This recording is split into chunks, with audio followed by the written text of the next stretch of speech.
Hi there, everybody. This is modulistack, and I am bringing you another game. This one is by request. I am in a little bit of a hurry in doing this replay, but hopefully that will not mean that I missed something vitally important. I've been doing all sorts of errands this week, like buying a new desk, and I have to drill some holes in it to route some cables, and I don't know anything about working with wood, so I've been calling my family, which is really funny. I'm the only one in my family who cannot disassemble and reassemble a car, I'm pretty sure. So, yeah, learning all about hole saws and those sorts of things. So, up here at the top, as the blue Protoss, we do have JohnnyFive, who is alive. And here on the right side, as the red Zerg, is Moose. Now, this matchup, it's often said on this map to be good for Zerg. Very early scout from the Zerg. That is interesting. So anyway, we usually think of this as being a good for Zerg map, okay? But more specifically, the way this usually plays out is that Protoss has pretty strong early warp gate timings because Zerg has a slightly awkward choke to defend. It's not, you can't just plunk down a couple of spine crawlers and be safe. You got to extend the creep out, and you still have to worry about your back rocks. Well, excuse me, back debris. Now, on the other hand, sort of later in the game you go, the more it becomes clear that Protoss really does have a big distance to push to get to Zerg, unless they go through the rocks, which can have its own problems. Anyway, it's a little bit subtle the way this matchup usually plays out. Not too unusual to see proxy play, and that might be why we're seeing such an early scout from Moose, to just make sure that pylon is in the right place. Interestingly enough, though, this gateway was quite early. He's getting cybernetics core and gas and getting a zealot. This is a very fast zealot. I don't really see the purpose in getting such an early zealot. You see that he is going to get supply blocked since he cannot afford his second pylon just yet. So this zealot is actually very costly for JohnnyFive. I'm not sure why he's getting it so quickly. Really should get that after the pylon, because he has scouted that Moose is going for hatchery first, and gas going down after the pool. This is a pretty ordinary gas timing, maybe slightly on the early side. Now, Overlord is going to see everything that's going on here, may be thinking about getting out of here soon because a stalker might be on the way, for all he knows. Of course, one is not. Pulling up the production tab. Protoss has not started his warp gate yet.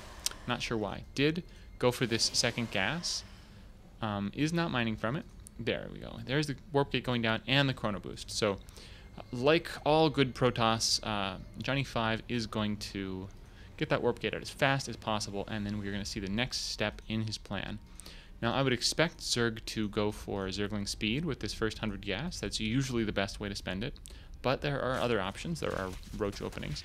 By the way, 2 Zerglings, just 2 coming out, and the double queen. So this is definitely the right way to play a hatchery first opening to get that economy running absolutely as fast as possible. And just 2 Zerglings. 2 Zerglings is really useful because you can pick off probes. By the way, pausing for just a second, this probe has a movement speed of 2.81, and this Zergling has a movement speed of 2.95. So very, very, very slightly faster. So we see this very slowly over time. These Zerglings do manage to catch up and take out this probe. Oh, I just think that's kind of cool to know. Stalker out for the Protoss player. No sentries, which is an interesting choice because he does have 300 gas and is continuing to get more gas. So I would like to see more early sentries. It's pretty easy to keep tabs on how many Zerglings the Zerg is making. Again, this Zealot should have been delayed. Probably this should have been a sentry instead of a Stalker. And we do see that he's going for a 4 warp gate play. Now, of course, there's lots of things he could do after this, but once you put down these 4 warp gates, you're kind of committing to a really big all-in attack. Because, I mean, you could have gotten a Nexus, you know. This warp gate and the units you're going to make out of it are going to mean that you're not going to really be able to afford to expand. In the meantime, Zerg has already expanded, so that's why I say this is a bit of an all-in strategy. He is going to just try to kill the Zerg before the Zerg can get that monstrous economy running. Zerg is doing a great job on the creep spread, though. Has gotten 2 tumors out fairly fast. Missing the larva injects, but also not spending the larva, so all balances out. Roach Warren is down, and just 3 roaches out. So interesting choice. Usually you see a quick spine crawler, but roaches are another option. That's mostly to deal with sort of really early, like 2 or 3 unit attacks. Can be really annoying to deal with if you don't have any units out. And an evolution chamber going down. So we're probably going to see a quick upgrade. Zerg, Moose is not spending his money, incidentally. I'll get back to that in a second. He has not seen these warp gates. JohnnyFive getting supply blocked again. Need to get those pylons out in time. Also, 600 gas. Oh my god, 600 gas for JohnnyFive. So he has not warped in those sentries. He warping in zealots now. Needs to get some sentries. Those are going to be very important in a push. If you're only going to make zealots and stalkers, you don't need this second gas. So on the other hand, getting the sentries early is important because they do build up energy. And you need energy to do anything. Now we're seeing 2 spine crawlers going down. So Zerg probably getting worried about what Protoss might be doing.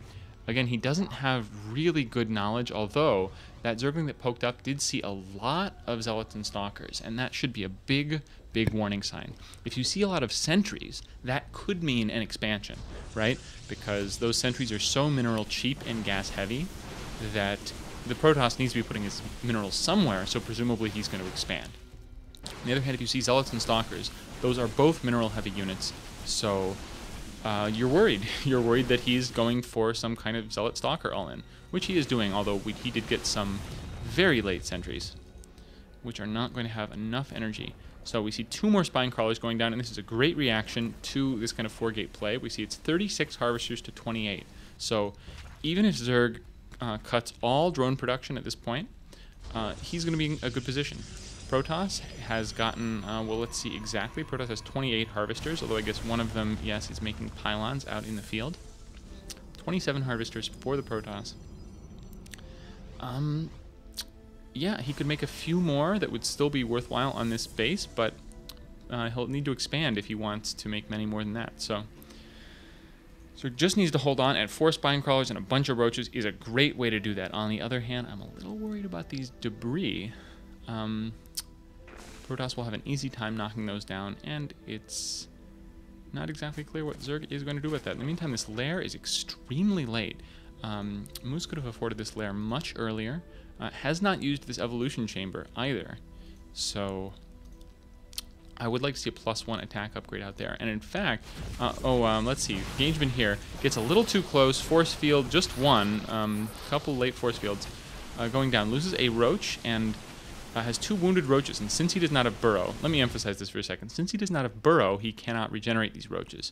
Why doesn't he have burrow? Well, he didn't get his lair early enough. This lair could have come much earlier, and then he could be researching roach speed and burrow, and the +1 upgrade right now. So it looks like Moose is in a really good position, but he could be in an even better position.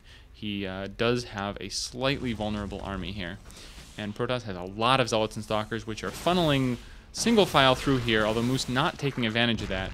He is just going to give up this hatchery, clear out all of his roaches, clear out all of his drones, reposition his spine crawlers to on the top of the ramp. So really, really falling back here. And, you know, I don't know whether this is a good idea or not, because the thing is that JohnnyFive is extremely all in. He spent so many minerals in these zealots and stalkers. This is a lot of zealots and stalkers. So, you know, giving him a hatchery, which is just 300 minerals and a drone, maybe that's not such a big deal. On the other hand, what if JohnnyFive just expanded right now? And he certainly has the money, 900 minerals and 800 gas. What if he just expanded right now? With Chrono Boost, Protoss can get out a lot of probes really fast. And it's not clear exactly whether Moose would be able to push out and expand anytime soon. So I think this is a really risky move to give up the hatchery so easily. That's just my opinion, but we are going to see how this plays out. Protoss doing a very ill-advised push up the ramp, not even pushing up far enough, so a lot of these stalkers are not firing. Zerg in a perfect arc. Protoss going to lose a ton of units, and finally realizes he isn't going to kill the Zerg at this time, so he's going to back up. Oh, warping in more units, though. So I really think that JohnnyFive should be expanding right now, because he can't spend this money at this point. Anyway, interesting choice to get a forge, and to actually wall off with a forge. So I think he's going for... he's going even more all-in than he was before, if that's even possible. He's walling off so he cannot get counterattacked by Zerglings, which is a sharp move in this situation. I'd probably expect to see a cannon right here. Be safe against Banelings. You might even want to think about putting a gateway right there. Getting a Twilight Council up as well. Going back to the production tab. You see Zerg is transitioning into Hydralisks and has gotten a second hatchery in his base and is finally getting that +1 attack upgrade. And is morphing an Overseer and dropping a Changeling to go spy on the situation. Maybe the Overseer should be flying over this base to get a better sense of that. I may need to sneeze in a moment. Let's see. Oh yes, sorry about that. Really should have a mute switch on this microphone. A lot of overlords just kind of hanging out and obscuring the base so that Moose has a more difficult time clicking on his buildings. And Protoss just hanging out right here. This is fine. He will be safe from counterattack once he puts down some cannons any second now. I don't really like this kind of push. Generally, pushing with Hydralisks is dangerous because Hydralisks are slow as all hell, and if your Roach cover gets killed, those Hydralisks are just dead meat. By the way, he's not getting Roach speed. Well, alright. So, cute pincer, though. I didn't quite realize what he was doing here. So, manages to completely catch JohnnyFive off guard with this Changeling tucked into the army. And this does not look good. Of course, this pylon is here. That blink that didn't really accomplish much of anything. He really should have been blinking away. Not warping in units with this pylon, but probably doesn't matter anyway. His whole army does go down, and that's gotta be it for JohnnyFive, because he didn't have anything going for him except that army, and that army is now dead. Moose re-expanding. Oh my god, what the... Sorry, I wasn't even paying... I saw this Twilight Council, and I was just thinking, okay, well, so Protoss is gonna go for, like, fast... Well, he went for fast blink.